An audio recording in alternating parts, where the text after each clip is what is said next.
And we're back with another episode of the Lakers Weekend shows from Lakers Fast Break. It is Lakerholics Spotlight. It is, of course, Gerald Glassford. I am not Joe Soro. I'm changing my name here imminently. I'm not Jamie Sweet. I am Gerald Glassford. Truly appreciate you joining me. But here today are, of course, two of the Lakerholics from Lakerholics.com. Please go ahead and check out what they're talking about today at Lakerholics.com. Of course, first man here, it is, of course, the number one Lakers blogger that's out there. It is, of course, Laker Tom. Laker Tom, just a very troubling time right now for Lakers fans. Hopefully we can get things underway early this week with the Monday game, but we're not sure. But yeah, just a very troubling time. You mentioned before we went on the air, both you and Michael, who's coming up next, you both have ties to the areas or near the areas affected, as I do. Right. And it's just, again, seeing this happen to such vibrant communities is always hard, Laker Tom. Well, I grew up in Southern California in San Gabriel Mountain area, and the areas around Pasadena and Altadena and so forth, Monrovia, Arcadia, all of that. We were always constantly aware of the fire dangers and so forth. And so nothing, fortunately for me, we never had anything horrible like this happen. I mean, this is obviously the worst fire in LA's history. And, I was listening to JJ Redick talk about it. They move out here. His wife didn't want to move from Brooklyn. So they move out here and they get in this neighborhood, and everything that they loved about the neighborhood is gone. The school, the gym where they were going to have a league play that JJ was going to coach and so forth. The schools, the hospitals, the cafes, everything that was about that community is completely gone. Yeah. So man, your heart goes out to those people, and and it just seems like these types of things, without politicizing it, man, we have to be better prepared.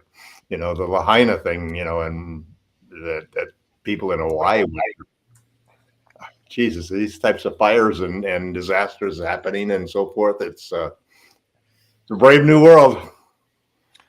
Brave New World indeed.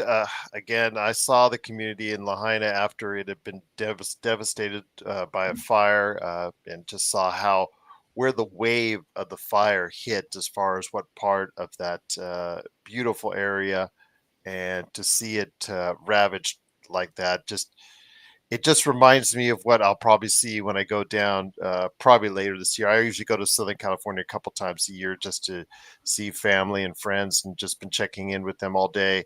All week. And so hopefully things will get better for the community. But I know those fires are still continuing to rage. But also here today, as good man indeed, he has to deal with the Lakerholics on a weekly basis. It is, of course, Michael Heinrich. Aloha, my friend. Again, you told me that, you saw what the communities did or to try and build around and try and help the Lahaina community after its devastation. Let me know what you're feeling right now when you saw what went down this week in Los Angeles. Oh, it's just I spent about 18 years in Southern California, and I knew the area well. I had clients in that area. And I'm hoping that if they're still there, that they're all right. But yeah, it's always been, it's always been a severe fire hazard in that area. And I lived down there for 18 years, but I never, and I experienced the Santa Ana winds, but I never experienced 100-mile-an-hour Santa Ana winds. Yeah. I mean, that was just amazing, that those winds were at that kind of, that was something that I don't think anybody could have prepared for. That kind of, it's kind of funny. Which museum? There's The Getty Museum was Getty was, yeah, and part of the reason why it survived was because they had been tending fireproofing their lawn and their yard, their property around the museum. I've been there. It's absolutely a stunningly beautiful place. I've been there Yeah. before, so Yeah, and from what I understand is that they have been fireproofing that area for years, and it made it through. You know, I think this should be. You know, I mean, I know that here in Hawaii it's been a wake up call, and it's probably going to be a wake up call in Southern California as well. Is that homeowners have to start taking some responsibility and fireproofing their properties. Insurance is the other issue. That's I mean, we just sold a house that we lived in for 45 years earlier last year. And there was a point in time where there was only one insurance company that would insure our property. And if we buy another house and the house we're building, the big concern now is that you can't get insurance. Yeah, it's happened. That's happening in Florida. Monster deductibles and things on it that, you know. Yeah, that's happening in Florida too. Some of the Gulf states, because it's not doing business there. They won't do business. They won't write a policy there because of the risk. Yeah, the hurricane thing. Yeah, it's a shame. California fires, hurricanes there, earthquakes. I mean, another thing that they learned in Lahaina, and there's a big push going on now, is there was a lot of invasive plants. That was one of the big problems that really spread that fire. And so now they're getting, they're going back and they're trying to clear all of that out. They're trying to plant more native plants that are more fire resistant to, you know, to help with that regard. And I know that all the dry side of the islands on, you know, every Hawaiian island has a wet and a dry side. And I know all the dry sides are starting to really take a closer look. So yeah. I think everybody's going to do that everywhere. You have to. Yeah. I mean, I know what before we sold the house, there was a point like 3 or 4 years ago where we got really serious violation notices about any shrubbery that you hadn't cut back and so forth surrounding your property. Yeah. And you know, the county was really stringent about that and continuing to do, you know, a good job on it. Well, there's a lot of things that homeowners can do. You know, I mean, they can plant fire resistant plants. They can do fireproof their roofs, things like that.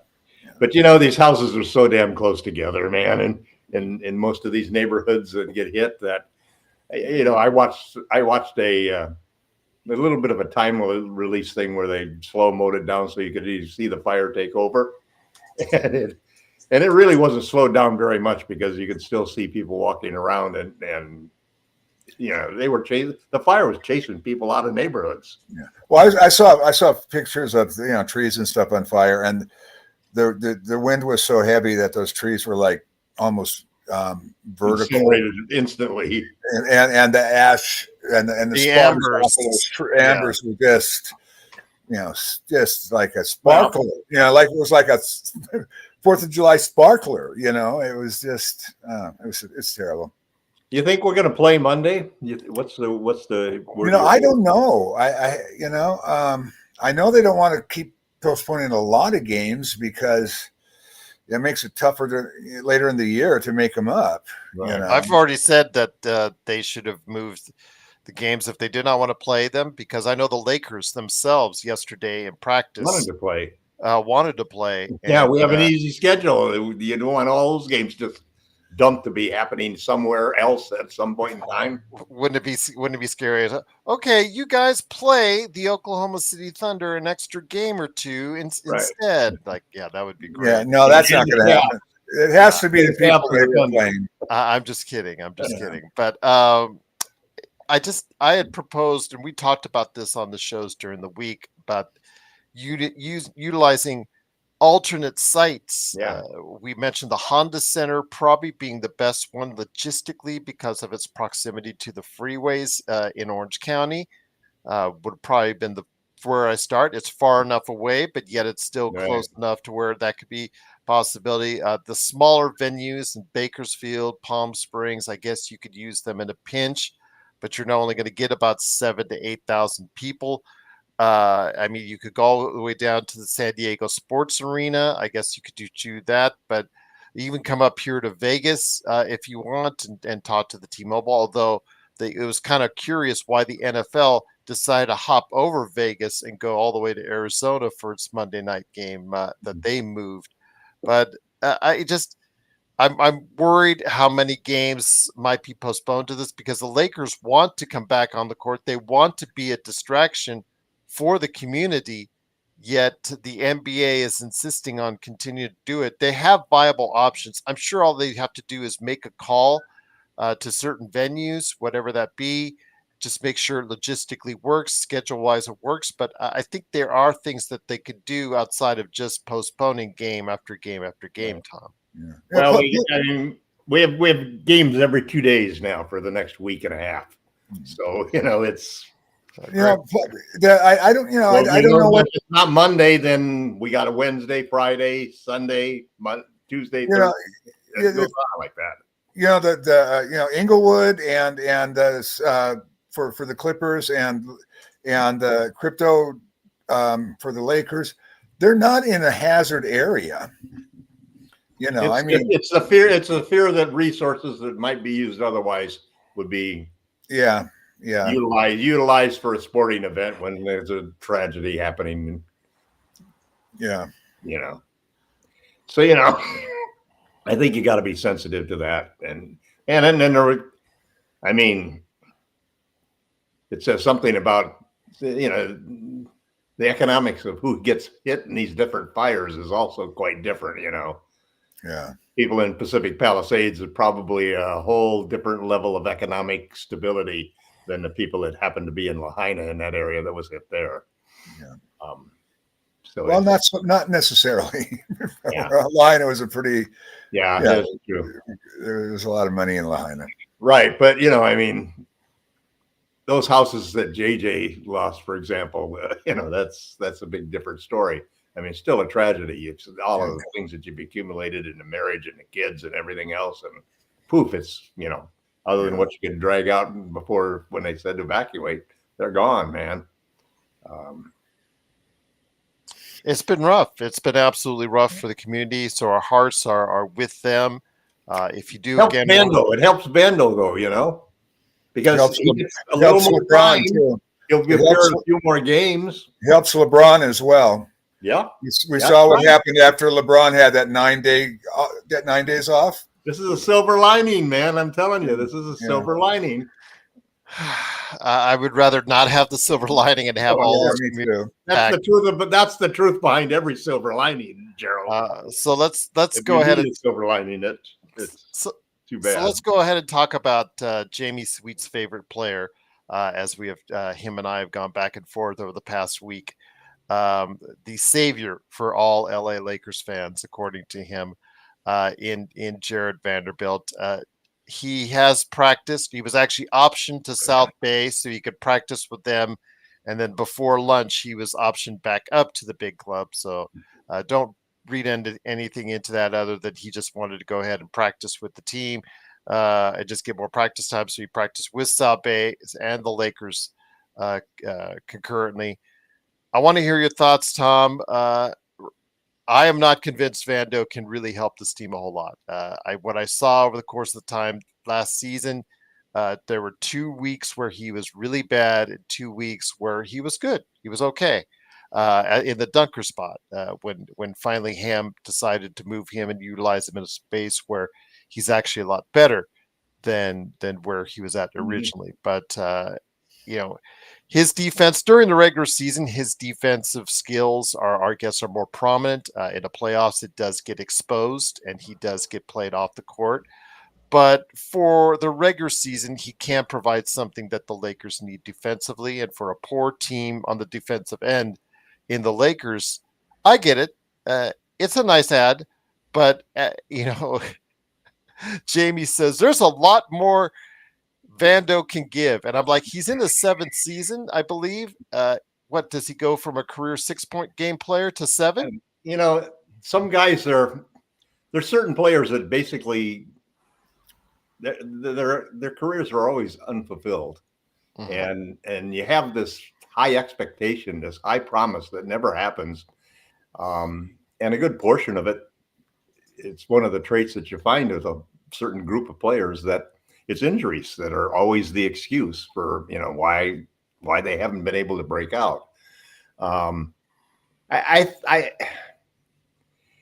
think it's important to have guys who play defense, because you can't win a championship in this league unless you're really a top 10 defensive team. And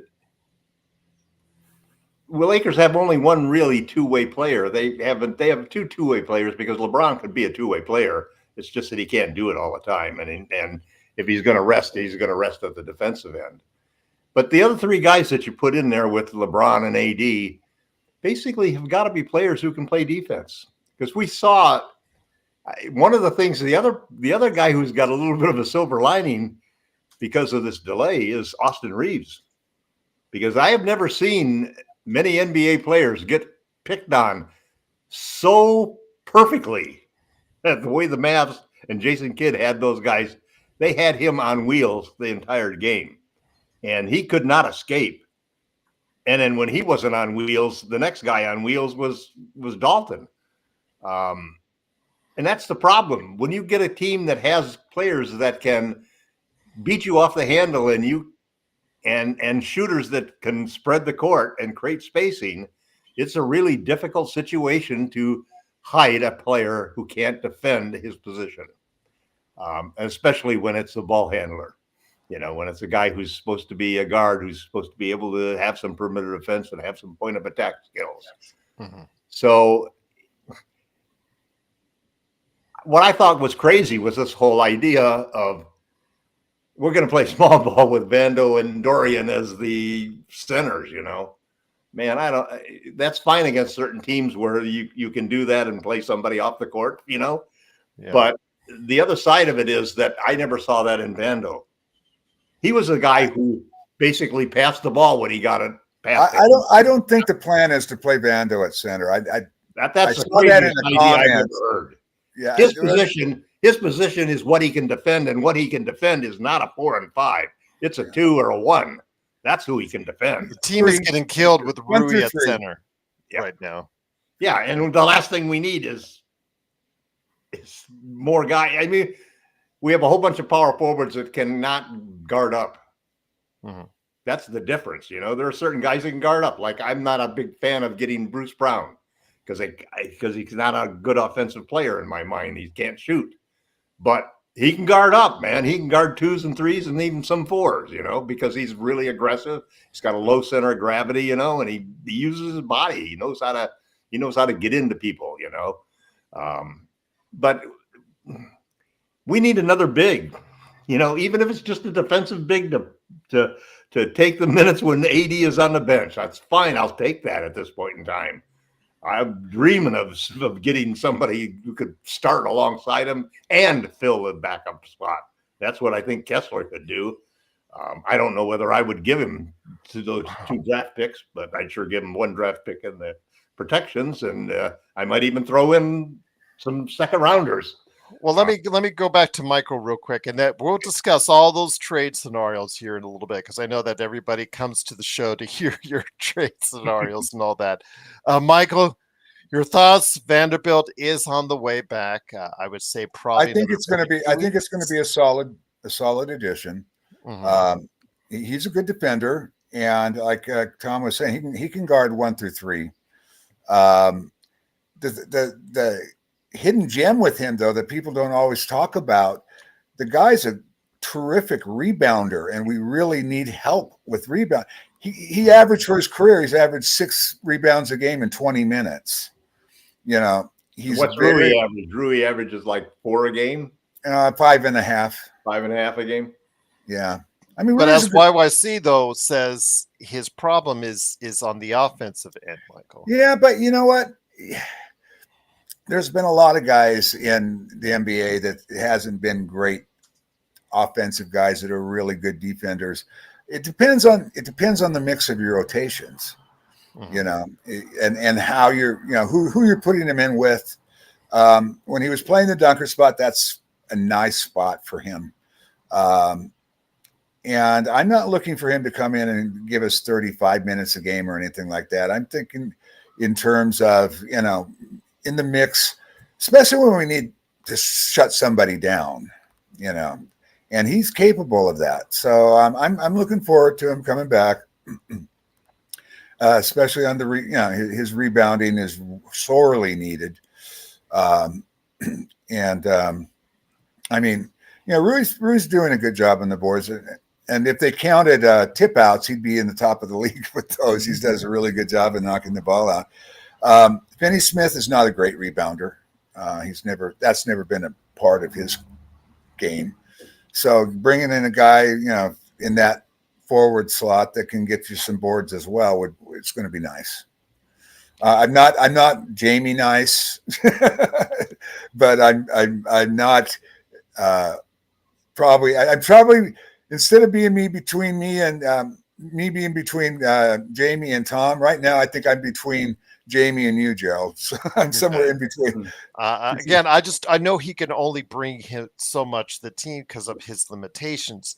Now, mind you, defensively and rebounding, you were right, Michael. He does have them, but during the regular season, he is going to be much more of a help than I think in the playoffs, because again, we saw the right team, the right coach, the right matchup, and he gets played off the floor. But during the regular season, he can be of help, and he's going to need to be, because he's got a contract that no one wants, Laker Tom, and there's no way we're going to be able to trade him.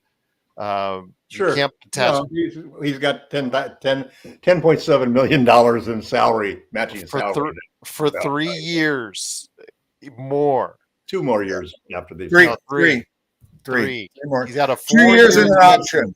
2 years and an option. 3 years. Yeah, but the other thing is that, just like Lakers fans have been waiting for him and so forth, there's still that hope that's flared there that he's got this promise that has been unfulfilled and that he could fulfill it. And those are the kind of guys that teams will still take a chance on, you know. But what point do you say, because he's in his 7th season now, what point do you say this is who he is? Well, I've had him on a trade block several times already. You know, I think after Gabe, here's what I see: 3 trade targets. I think three guys that the Lakers basically are going to possibly trade if they really want to make a run at this championship this time. And those 3 players are obviously Rui, despite what they say, simply because if they're going to go after anybody who's got any star power or is going to really be an elite enough player to fill one of those needs that the Lakers really have, he's going to be making that kind of money, and they're going to need Rui $17 million. And then the other 2 guys are Gabe and Bando, in that order. Those are the people that you're going to tap if you have to make a trade and if you have an opportunity. The problem with Bando is he has those 3 years, so he's a rebuilding team's not going to want him. No. And he hasn't played for a year or 11 months. And Yeah. So a contender's not going to want him. Right. He's pretty much dead for this year. He might play. Like he was dead for last year. You know, we intentionally killed him last year, and this year he intentionally killed himself. That's on Rob, because he was already most likely injured already when he signed that contract. So he rushed to sign that contract, and Rob. Well, they bet long term. They bet long term on him. Yeah, and they're ready. And then if they have an opportunity, they may have to use some. They'll have to include him in a deal with the draft capital. That's the only way they're going to get rid of it. Well, it's going to have to be a lot of draft capital then, but which is something Lakers don't have, because again, $10 million. They just won't use it, man. They just won't use it. But also with the salary cap rising, $10 million, wiping $10 million off the books is not as attractive. For instance, let's say Gabe Vincent. You guys, Gabe Vincent, he gets talked about in all these trades. He still has another year left on his contract, about $11 million, I should say, $11 million for him. As these salary caps grow, $11 million coming off your books means less and less. And if you're talking about Gabe Vincent right now, it's still about the player. and he, as we know here, as far as what I hear all week, he has been a minimal participant at best as far as this season is concerned, guys. We were all waiting for this Gabe Vincent to come back from injury. He came in late in the playoffs last year. He comes this year. A lot of people are excited to see about what he can contribute. Well, at least he's showing up, man. Chris Wood, and yeah, don't even get started. Haven't even gotten their butts off of the bench. But Christian Wood's only $2 million, Tom. But right. Michael, I want to bring it back to you again. I just all these trade scenarios go out. I don't mean to disrespect Tom in any way when he says these things. It's just like I said it last night on the show, Michael, that if you're the other end, if you're on the other end, let's say I'm talking to you, I'm on the Lakers front office, and you're, let's just say whatever team, Charlotte or Utah or wherever the latest rumors has, taking these guys, you're not selling me on them. Getting Gabe Vincent doesn't really move the needle. No, nobody's trying to sell them on these guys. It's all about the draft capital, man. That's what they want. It's the two draft picks. I get it. I get it. They want the draft picks. You want the second rounders. They want the 2025 second rounders, and they want those two 29 and 31 picks, and they'll take the 26 and 28 flops if you want. Stupid enough to throw those in too. Those are the only trading chips we really have. Then we have matching salaries. Let me go ahead and get Michael in here. Dalton Connect and Max Christie and guys that we don't want to get rid of. Austin Reeves, guys that we don't want to get rid of. Well, go ahead, Michael. Yeah, with Gabe Vincent, it's the problem with trading Gabe right now is we better have a line on another ball handling guard if we're going to trade him, because I mean your second string point guard becomes Shake Milton, who's a combo guard with a little playmaking ability, whom we can't trade because it's after the deadline. So it's like, we're talking about use until they come up with a name that says, okay, if we trade, we're going to bring this guy in, that's the downside of, D'Lo. Trading D'Lo, was that we didn't really have a strong candidate to take D'Lo's spot in the rotation, and bringing Shake Milton in. I mean, it's better than nothing, but I would worry about, at least Gabe has a resume and he could eventually get back to living up to that. The one thing about injuries I've learned about, following the NBA, you can take some guys that can take in a full season after having a really bad injury year to get back to where they were. Good example of that was Julius Randle the year after he broke his leg and missed the whole year. He wasn't much at all his first year back, and then all of a sudden he started playing really well. And it takes sometimes, when you've missed a year of play, it takes some time to start trusting your body again. And that's hoping and praying that that's what's going on with Gabe, that he just has to get confident in his body again, because he was out almost an entire season, Yeah. So, but we have in a whole year. Yeah, I think that should, in my opinion, we need a backup big, and I think we need another ball handler, regardless of whether we keep Gabe or not. I think those are our two needs. Well, the thing I want to make a point, though, is, guys, you keep asking in your trade scenarios, Tom, and many other trade scenarios, you have some attractive players like Kessler, like Nick Richards, young bigs who we would like to get. But the problem is when you call these other teams, these guys are making $2, $3, $4 million. Why would you really want to get rid of them? As far as for the draft capital. Well, look at Sharp.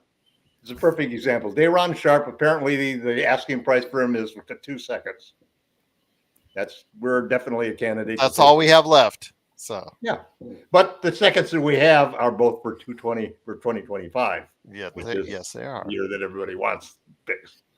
So that's one opportunity. Richards probably is also available for a couple of seconds. So there are young centers out there. Kessler, basically, I still think there's a possibility that Eric Pincus is right, that Kessler might go for an unprotected 29 pick and taking off the protection of the. Well, that's old news, though. I mean, the reason Stefan Kessler is that he's more than likely not on the trade block anymore for anybody.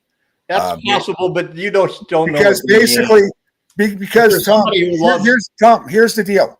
He is their best young player on the roster. Mm-hmm. The reason why he even got on the trade block was he had a subpar sophomore season. He came in this year, and as the season progressed, he is so outplaying. What's that, Filippi? The guy that they Filippi. Yeah. He was going to be. They drafted him because Kessler had disappointed his sophomore year. Kessler is kicking his. Filipowski. Yeah. Filipowski, yes. Yeah. Him and his girlfriend. Yes. Kessler's kicking his butt. Side of the Mormon religion. Kessler is the best young player on the team, and Michael, you have said everything you said is exactly right. But the other side of it is that if there's a manager out there who would love nothing more than to take advantage of a post-LeBron high-ranking draft pick, it's Danny Ainge. And secondly, but that's the other thing. Danny Ainge is not going to build a long-term center who can't shoot threes. Yeah, he won't do that. That's why Boston. The other thing, Tom, though, is the other thing. Tom, that's why he's not the long-term center for them. But the other thing to that, Tom, is that the other narrative has been that one of the other reasons why Danny Ainge kind of backed out because he doesn't want the Lakers to be too good because of that 2027. That doesn't matter. He's still better off betting that. I mean, It's not going to happen. It's just not going to happen. Well, it's always easy to bet that it's not going to happen. Jamie's made a career out of that. Yeah, but that particular trade's not going to happen. We'll see. I wouldn't be surprised if it happened. That's your opinion. I have my opinion. Yeah, there's two guys I think are that you mentioned was Sharp. You're just taking what Ainge is putting out there, posturing, trying to raise the price on it by saying that they're not going to trade him. I just think, again, for a guy that's cost so little and that is giving you now the kind of production he made it in his first season, I just find it hard to say that a good GM will actually let him go. Well, for two draft picks, he would. That'll tell you why. Well, according to the Laker Tom. No, I'm saying no. He's already said that he wants 2 draft picks for him. In the fall, early fall, he did. Yeah. If you took off the protection of he hasn't said that for months. That was September news. That was October news. Okay. Just believe everything you want to believe. They're telling you a story. Now, Nick Richards, I see as a raise the price. He wants to raise the price. He wants to get those 2 picks for him. Well, hold on. I'm just saying Nick Richards might be more of a gettable option because the fact they have Mark Williams in Charlotte, that is the priority as far as big man is concerned. Nick Richards, when he started, played really well, but he has been moved back to the bench in favor of Mark Williams. He's not in the same category as Kessler. He's averaging eight rebounds and a block and a half in 23 minutes. He can get you 10 and 10. But Kessler, the thing, Kessler is a 33-minute a game guy. You can take Kessler and AD and cover all 48 minutes of a game. You can't do that with these other guys they also good enough to start. Why not? 23 minutes a game. That's plenty. That's plenty just as a backup center. Yeah, and that's what we need. You want a guy who can play, but with Kessler, he's got enough minutes. He can play good 15 minutes with AD on the floor at the same time. That gives you a whole nother option that we don't have in our repertoire at this point in time. Now, one of the things I wanted to ask you guys, and once again, I'm on with the Lakerholics crew. I swear these guys like each other. Seriously, is of course Laker Tom and Michael Heinrich. One of the things I want to ask you, and I'll start out with you, Michael, is the DFS trade is a nice trade. It got money off the books. It got a player that could do some things on both ends. He's not a world beater by any stretch of the imagination, but he is someone who can get you 10 to 15 points at times. Play hard defense for you. He does come in there. I think eventually he'll probably supplant Rui in the starting lineup because of his defensive abilities. But he's not going to light the world on fire. The more I think about it, Michael, the more saving that D'Lo money. And I know Joe, and I don't disagree with Joe that getting rid of D'Lo was a good option because of addition by subtraction. It happened in Minnesota. It happened here in Los Angeles. I get it. I understand it. But the fact is, if you want to make a bigger splash with a bigger contributor to the team, it is just so much harder to do without that 18 million of D'Angelo's salary that's expiring. That makes it more attractive to a team, because we talked about how 10 million may not be in 1 or 2 seasons that attractive, but 18 million now coming off the books is still attractive, as far as that could be the difference from going from one tax apron to another. Your thoughts, looking back on it now, at 2-3 weeks in the rearview mirror, the DFS trade, is it still a good one for you? Again, I'm not saying otherwise whether it isn't or isn't. I'm just saying that, when Laker Tom talks about all these trades, when all these trades come, these big player trades that come out with all these names on it, it just would be easier if we still had D'Lo's expiring salary, Michael. Yeah, I still think it was a good trade, primarily because I'm not enamored with any of the big names anyway. Mm-hmm. That are actually on the trade market. Now there's always this guy, like for instance, De'Aaron Fox. All of a sudden, everybody said, "Oh, Lakers should trade for him." Kings aren't going to trade him this season. Zion Williamson, who just had the suspension yesterday, that was the talk last night.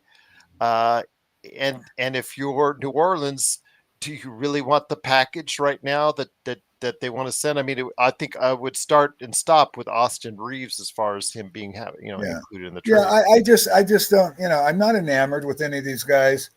The bigger names, just simply because they all got reasons why they're on the trade market, man. Well, not only that, when I'm kind of like a net trade guy.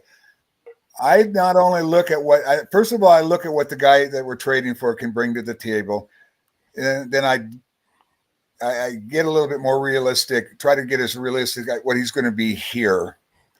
And then I also look at what we're giving up in salaries for one of these big name guys and what we're losing on that end. And then I try to look at the net gain, and I don't see any of these guys. When you got to stack 3, 4, 5 contracts to bring in one guy, I'm not really fond of that kind of trade. We saw that. What was the guy's name? Russell something that we did that with a few years ago. Westbrook, I think. Yeah, Westbrook. There you go. Yeah, Russell Westbrook. Yeah, we kind of tried that, and what was it? Anthony Davis. So it didn't really work out for us there. So yeah, it's always you got to get the right people. It's better that. But the right people, as long as you get the right people, you win the deal. No, not if you lose. If you lose more production than you're bringing in, you lose the deal. Well, let me just say this, Tom. So we have too many players to trade that are worthless that we need to get rid of, and then the ones that we have that have money that can bring back people. Our problem is that we've got like 5 dead spots on our roster. But as YYC said it, we can do Rui, Gabe, Max, and picks for Levine. If you're Chicago, and you're seeing Levine playing at an extremely high level, which is surprising to me that he already has the trade. They do the trade straight up without picks if you offer those. No, I wouldn't take those guys like that. I wouldn't take that combination. I would start again. For me, the conversation wouldn't start unless you're talking about Austin in that deal. But as Joe said, without the needed D'Lo contract, I don't think they even have a shot at Levine. Same thing with LaMelo Ball. I know his name has been talked about throughout the week as well. That option probably has come, dried up. Even going after a Zion is now a lot harder, Tom. Well, who would want to go after Zion, for Christ's sakes? I think a lot of teams would take a chance on Zion. Yeah, I wouldn't. Well, he's not going to get 6-7 draft picks. It's not. Can I also another thing that I just give to kind of give you an idea how I think on trades. Sure. Talking about Levine, and he's got $40-some million, 50-some by the end of his contract, right? Mm-hmm. Okay, and he is only 29, and he appears to be healthy. Can I finish, please? You got several, 3-4 contracts to get him, right? Get him for his 23 points a game as the number one option on a bad team. You're going to put him with AD, and you're going to put him with LeBron. He's now the third option. Is he even going to get those 23? He scores 5 points a game more than Austin scores. And Austin runs the show. He's more of a shooting guard. So is he worth 4 or 5 contracts for those 5 points a game? That's how I look at it. Well, who are the contracts you're giving up? Who are you giving up for? Well, you'd have to give up Rue. You'd have to give up Vanderbilt. You'd have to give up Vincent. So those three guys doesn't he now? I don't really consider them contributors, basically, because 2 of them haven't contributed because they've been injured. Okay, so what are you going to see them contribute? Yeah, but that's not even it, though, Tom. That's not even all of it yet. That's still. I've reached a point where if they really felt that Levine could stay healthy, I might gamble for that. I'm just tired of doing nothing, man. But those 3 contracts isn't even enough. That's not even enough. No. You'd have to throw in 2 more. You have to throw in 2 more contracts, and you probably have to give Christie because you need another little bit of money there because you're grading all of these empty spots, and you won't have the money to fill those empty spots. That's exactly what really kills the whole deal because you don't even have enough money left afterwards when you trade all of those people to give $2.4 million to 4 people to replace all of the people that you're sending out. Yeah. So it's just not going to happen. But the Lakers, they're routes. There are better backup centers than we have right now in Hayes and Koloko that are available for a couple of second-round picks. Yeah, that was my thing about that was my. I think more than anything else, it's the first thing they got to fix. They have to at least because I was looking at that Rockets game. And now Jamie said, "Well, you can't really blame Hayes. He only played 6 minutes. Yeah, he was minus 7 of those 6 minutes. But the thing about it is, it wasn't just being on the court. He was so inept that they had to take him out and try to have LeBron guarding Steven Adams, and Rui, kind of switching back and forth. I mean, both those guys are really strong, but you don't want those guys guarding Steven Adams. You just don't want that, And you look at the guy like Sharp. He weighs the same as Steven Adams. He's 265 also. He could hold his own. He could, and he's a good rebounder. So 210, 20 pounds ain't going to do it. Yeah. I mean, that's the problem, with waiting, trying Wood at center. Wood's weighs less than Hayes does. And there's Wood can at least stretch the court. That's the one thing he can do at center. Yeah, there's so many of these, there's a bunch of beefy quality centers out there now that's going to give us problems until we resolve that problem. Ben Simmons, Carl, that was a hard one for Brooklyn. Again, he might be one of the safest players in the league not to be moved because $40 million comes off his the books at the end of the season, and Brooklyn, who's had to endure all that with him, might be just because they're a rebounding team, just say, you know what, we're just going to take the $40 million off our books. The same thing with Bruce Brown. He's got $23 million. He's playing terrible. He just came back 5 games.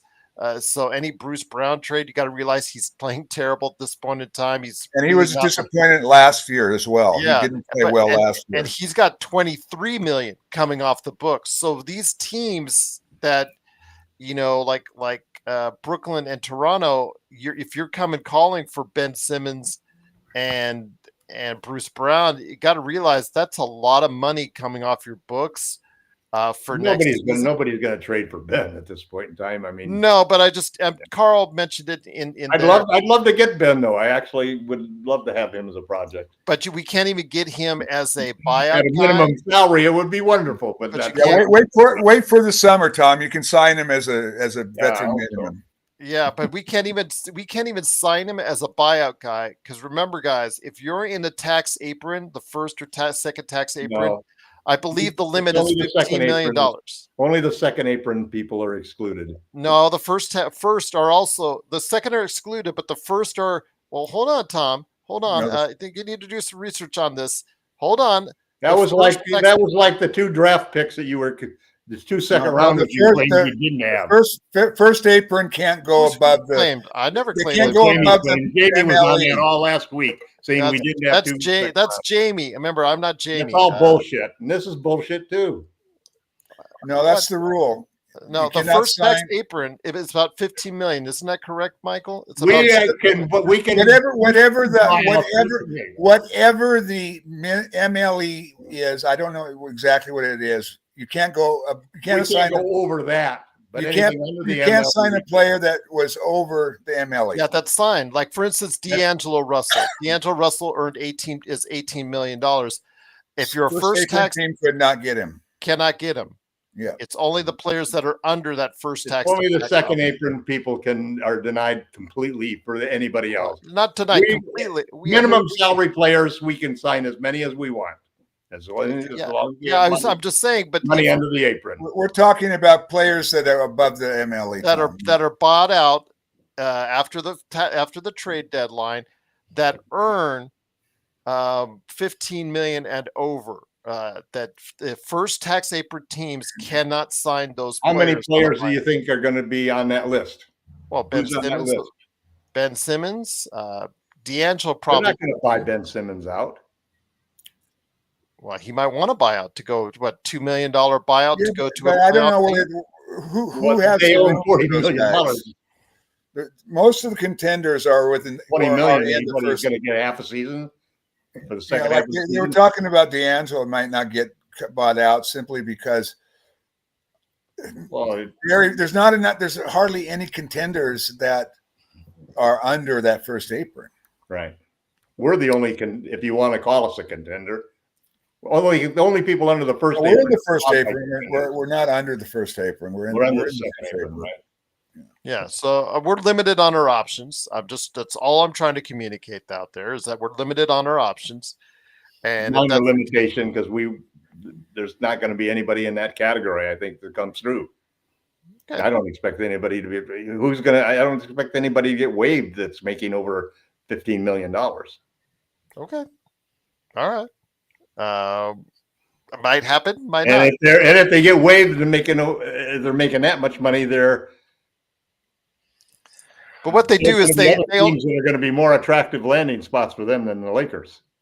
Well, again, if their options are limited, if they earned over $15 million, I believe this season. So, right. But when they do that, they say, "Okay, I want to go to the Thunder."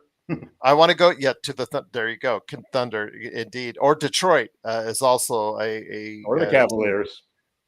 Cavaliers are they over? Yeah. So so what they do is they say, "Okay, I want to go to a contending team. So can you take $2 million? I'll be, in order to be bought out, I'll take what's the minimum, $2 million off of that, whatever it is you owe, for me to allow me to go ahead and become a buyout player or free agent player." So I think that's what happens. It's just a minimal amount in all said and done. Some teams cooperate, some teams don't. So again, we'll wait and see. Where has that happened? Like, do you know of any specific cases where they did a deal like that? As far as we're just buyout players, well, that's why buyout players are bought out. Yeah, but usually buyout players are like, "Okay, instead of the $40 million you owe me for next year, I'll take $20 million. You can buy me out." No, they're usually just $2 million. They're usually just for whatever the amount that they would sign, whatever they can make on the open market. Yeah, which is usually a minimum salary, because why would a team do that? because it works both ways, Tom. So what if they become a contender and they want to get a buyout player later on? Plus, also, again, it's just also negotiating with those first in instance the representatives. The representatives have other players that may eventually want to go to that team. Sometimes just the cost of $2 million is sometimes worth it just to go ahead. Yeah, and That's oftentimes not IC buyouts at all, Gerald. We don't Okay. we don't agree on that at all. Okay. they often they'll have younger players that they want to. They'll have younger players that they want to give experience to play a lot. I mean, there's a lot of reasons for it. Yep. Carlos, let's go get Jimmy Buckets to Markel Fultz. Again, he's been out there all season, and nobody's wanted him. And there's obviously some reasons why. Yeah. So Problem. just a lot of problems there. So again, how does this team improve? Again, realistically, Tom, and I'll bring it back to you. How does this team improve? They have to be able to use it. They have to be willing to use their draft capital. And they're stupid their whole field.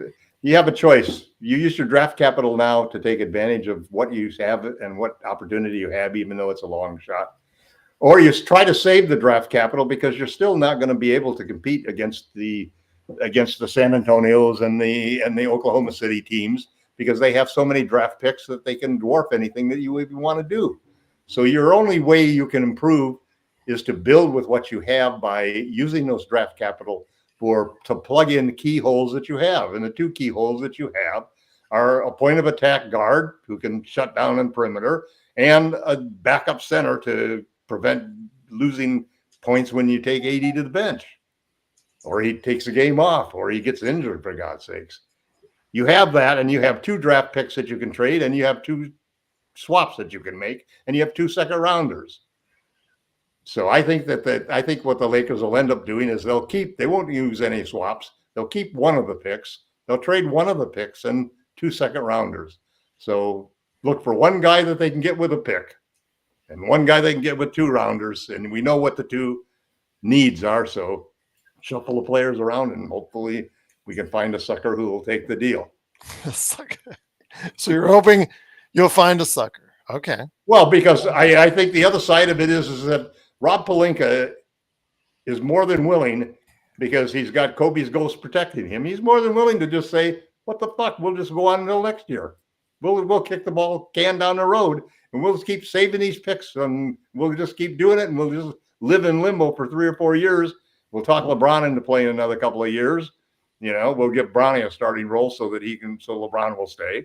And, and we'll just hang on and, maybe Jeannie will give him another extension. And at that time extension, he'll feel free that he'll finally make a trade. And at that point in time, he'll probably go back and trade for Zach LaVine 3 years from now, when Zach's 32 years old and is definitely injured and out of the league forever. Okay. I don't have much faith in the Lakers front office, but I do think that there's a lot of pressure on them to do something. And I do think that the DFS trade was an excellent trade. Michael, your thoughts? Well, I think that we went over this in other shows before, but the biggest problem right now really is lack of inventory. I mean, there's so few people being now. You never know what's going on behind the scenes. I'm just talking about public, where there seems to be strong evidence that it's on the trade block. There's just not a lot of guys, and that and I look at the guys. I never said the DFS trade, Tom, was a bad trade. So let's just. No, I wasn't saying that you said it was a bad trade. Okay. I just never got a chance to give my opinion on the trade. Oh, no worries. Okay, go ahead, Mike. So anyway, I have, and looking at the handful, I mean, and literally just a handful of names that are legitimately known to be on the trade block. I don't see any of those guys. And then I go and I watch the Cleveland Oklahoma City game, right? And I'm looking at those two teams and I'm saying, who could we possibly trade for that would put us in that stratosphere? Especially when you look at OKC, they didn't even have Chet, right? They won 15 in a row, lost that one, and then they blew out the Knicks last night in New York. And it's like, do we use those 2 first-round picks on guys that aren't going to elevate us to that level? Or do we fix our most obvious needs with second rounders, let these guys play together, maybe get the 4th or 5th seed, and hope for injuries on other teams? Because look at the names that, when you measure how much you're going to have to give up for a guy, I just don't see any names out there that's, to me, it's jumping out and saying, if we got this guy, man, or these 2 guys, we could really, really compete. I don't see the availability. Now, maybe, like I said, there could be things going on behind the scenes. I mean, everybody knew that Finney Smith was on the market, but we just, then out of the blue, we get him, so you never know what's going on. You never know what they're talking about behind the scenes. I just don't see from the truly available. I'm not talking about guys like De'Aaron Fox, which I don't think is available. I'm talking about guys that pretty much everybody knows are being shopped. And I don't see anybody that's going to elevate us that high, elevate us into the top conversation. I think we can get out of the play-in and maybe even get as high as 4th, but with a couple of tweaks. But I don't see us getting all the way to the top with the available players right now that are out there. So you're like in my camp where you don't think a Kessler Sexton trade will, boost the Lakers enough to get to, like you said, competitive with OKC, maybe Denver in a 7-game series. You don't see them getting to that level. You see it as an incremental move. You see it something that could help the team as far as during the regular season, but you don't see it as a thing that can really boost the team. You know what can really boost this team, and I really think is just the opportunity to continue to play together and grow. I mean, with the exception of this last game, Austin was playing really well. I mean, he had an off game. Everybody has an off game. He had since the D'Lo trade, he had really, really become a very good, point guard for this team. Max Christie gets better every game, it seems like. He's just growing by leaps and bounds. You could bring in a guy like, Finney Smith, get him acclimated into the system.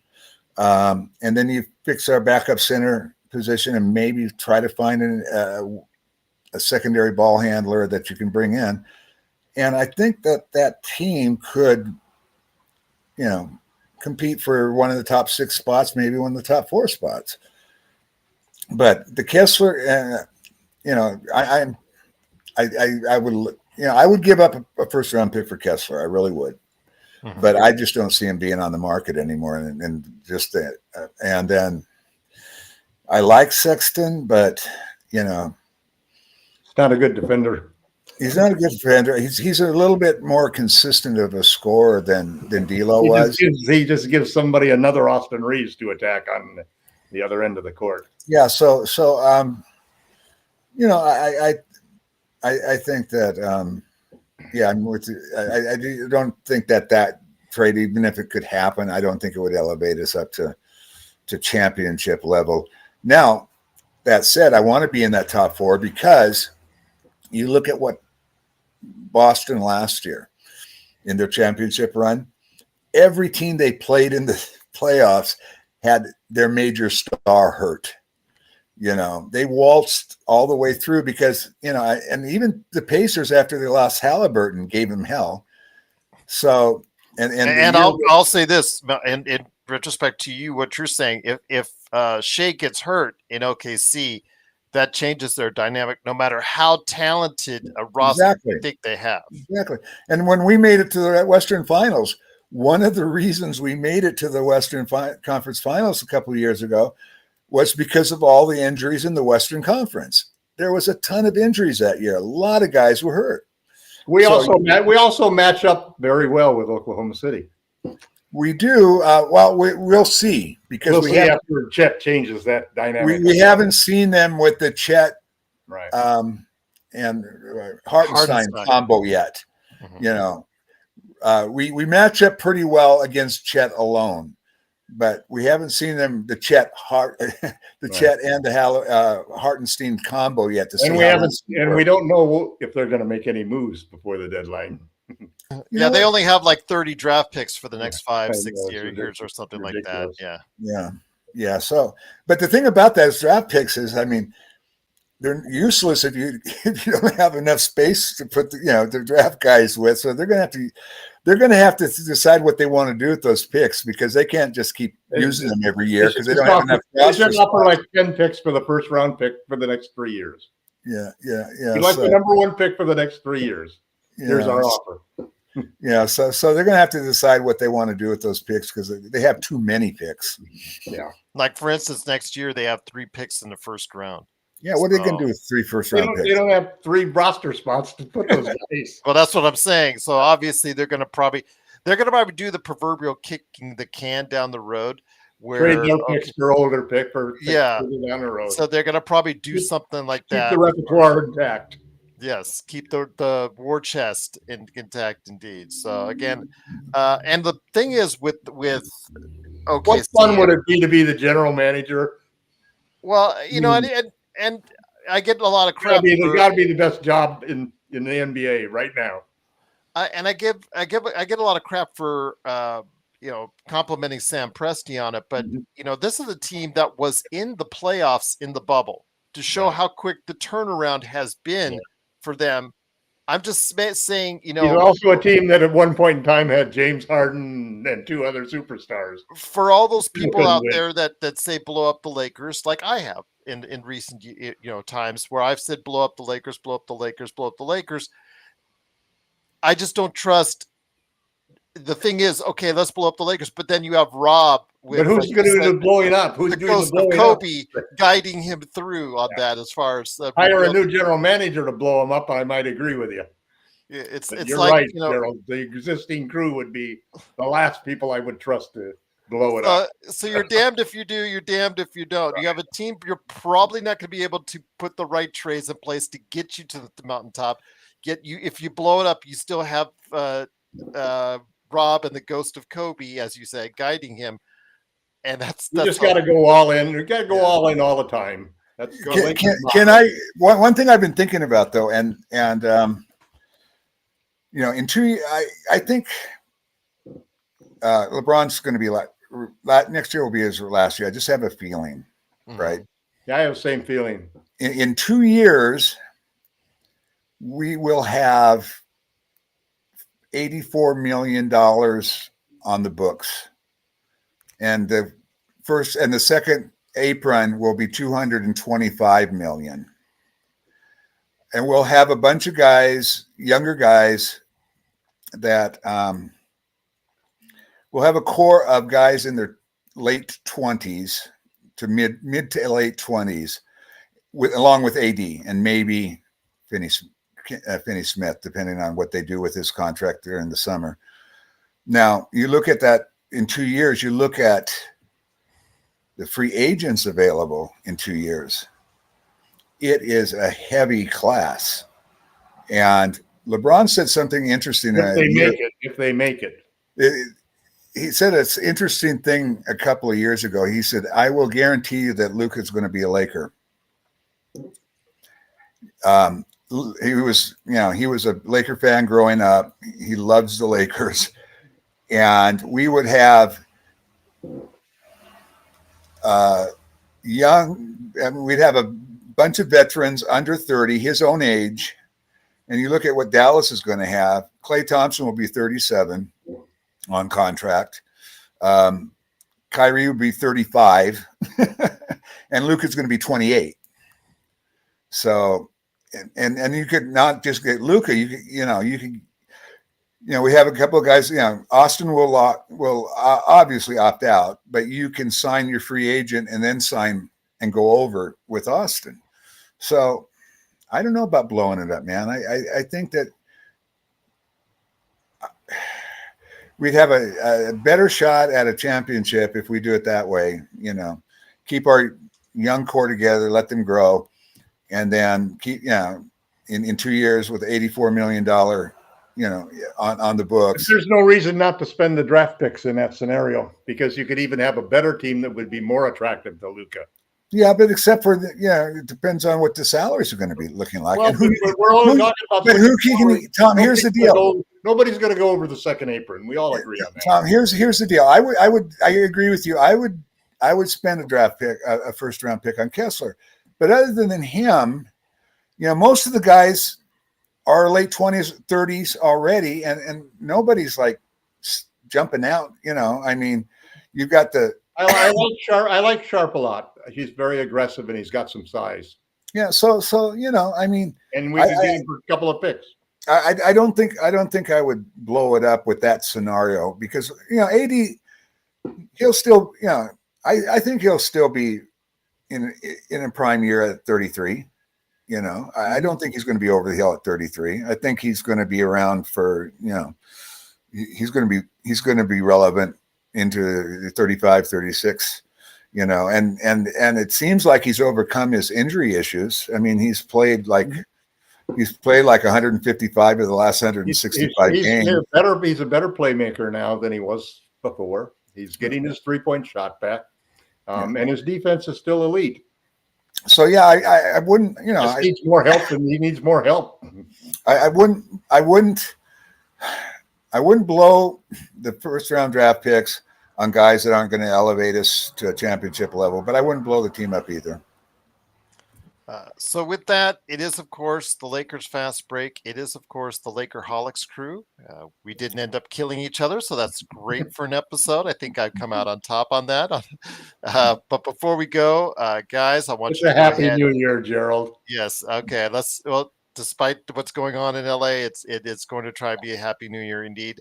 I'm putting down below, just to let you know, if there's anybody out there that wants to contribute to these organizations, just go ahead and take a look into them to see if it's something you might be interested in that might help the families or the first responders or anybody involved as far as the current fires that are available. If you decide to, great. If you don't, I understand. But before we head on out, Lakerholics.com is your place to go during the week when you're not checking us out here on the channel. Michael, I'm going to close it with you, my friend, because I always love the aloha. But Laker Tom, as the #1 Lakers blogger that's out there, what are you working on at Lakerholics.com? I just did an article with 3 different 10-man rotations that the Lakers could end up with realistically if they go out and use at least one of the draft picks and 2 second-round picks. So it's an article that's posted on there. There are 3 combinations basically that I think are just basically it's a point of attack guard and center. And there's 3 combinations there. So take a look on Lakerholics.com and let us know what you think. Michael, you try to manage these guys as best as possible. Him and his squabbling partner, his Laurel to his Hardy, Jamie Sweet during the week. Although, again, Jamie's been dealing with the fires. So my thoughts and prayers are with him and his family. I know he couldn't make it on today, as he said in the chat. What do you normally do on a normal week as far as trying to deal with these guys at Lakerholics.com? Well, I don't know. It's like my whole thing is I just try to stay, centered and realistic on stuff. And, I will, as Tom knows, I'll give him some rebuttals on some of his posts, and I'll do the same with Jamie. But I am, like I have been, in the middle for years now, and I imagine I will continue to be in the middle. I'll tell you what, I'm glad you're there. Some guys just like the action coming from both ends. Yeah, well, I'm glad he's there to put you guys into place. By the way, do you have the ghost of Kobe right behind you when you do that? No, I don't think you do. But once again, it is the Lakers Fast Break right here. Truly appreciate joining us. But please, if you can, do my friends a favor. They're here every weekend for you, or almost every weekend for you. At least go ahead. The reason why they're here is not only because they love talking Lakers, but they also want you to go ahead and check out Lakerholics.com. It's a great community.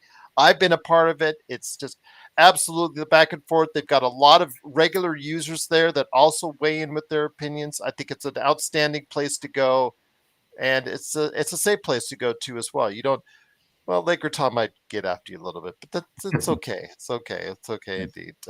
When he calls you stupid, he really doesn't mean it. I mean, it was a stupid idea, not a Michael, I have been called on the air an idiot and stupid by this guy for closing in on idiotic idea, not an idiot. Is it 6? It's almost 6 years, Tom. Yeah, you were one of my first guests when I started the show. So it's amazing, yeah, amazing where we've come and gone, and been now over 2,000 subscribers, and you guys have a regular show. I'm so grateful for you guys participating. But again, if you guys decide to go ahead and check out any of the charities, obviously it would be greatly appreciated by those charities. But our thoughts and prayers are still continuous with, of course, those affected by the fires. And if there's any more cancellations, please follow my Twitter at Lakers Fast Break. As soon as it pops up, I go ahead and retweet it out there for you guys. But as of now, the Monday game is still on, but we will find out if that changes. And is that the second of the San Antonio games? That is the second of the San Antonio games. Yes, that is currently still scheduled for Monday. So, who do we play Wednesday? Who do we play Wednesday? Let me go ahead and take a look real quick. I will go ahead and do that for you. That is a good question, because that also could be affected by what the Lakers are doing. So the Lakers, they are playing on Wednesday. That Wednesday, because it's still a homestand. This was not Brooklyn, Miami. Oh, that was an ESPN game. So let's play that game. I'd like to play that game. I think by then they should be playing. I hope so for this. But we'll see again. There are venues that could hold what the Lakers would require, or the Clippers too, for that matter, or the Kings for that matter. But again, we'll have to wait and see. But once again, it is the Lakers Fast Break. Again, if you want to stay on top of what's going on, we'll report it to you on our shows, but also go ahead and follow us at Lakers Fast Break on Twitter. Guys, it's been great having you on. Again, it is Lakerholics.com. Real easy address to type in, real address to see what's going on and be a part of, where you can share your Lakers thoughts and opinions and check out the great posts by Laker Tom, Michael, Jamie, and the entire crew there. So please go ahead and stop by Lakerholics.com. So we're hoping that you have a safe and happy Lakers weekend. Joe and I will probably be back tomorrow night. Enjoy your football. Hopefully stay safe. If you do, go ahead and contribute to the charities that are out there that are covering the fires. Much appreciated. And most importantly, we do want to thank you for supporting us right here at the Lakers Fast Break. Have a great weekend. And Michael?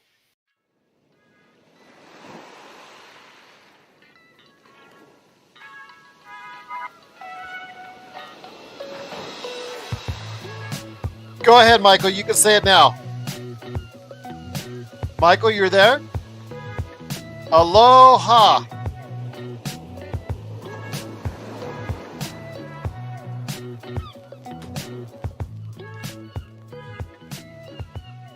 Aloha, everyone. Thank you.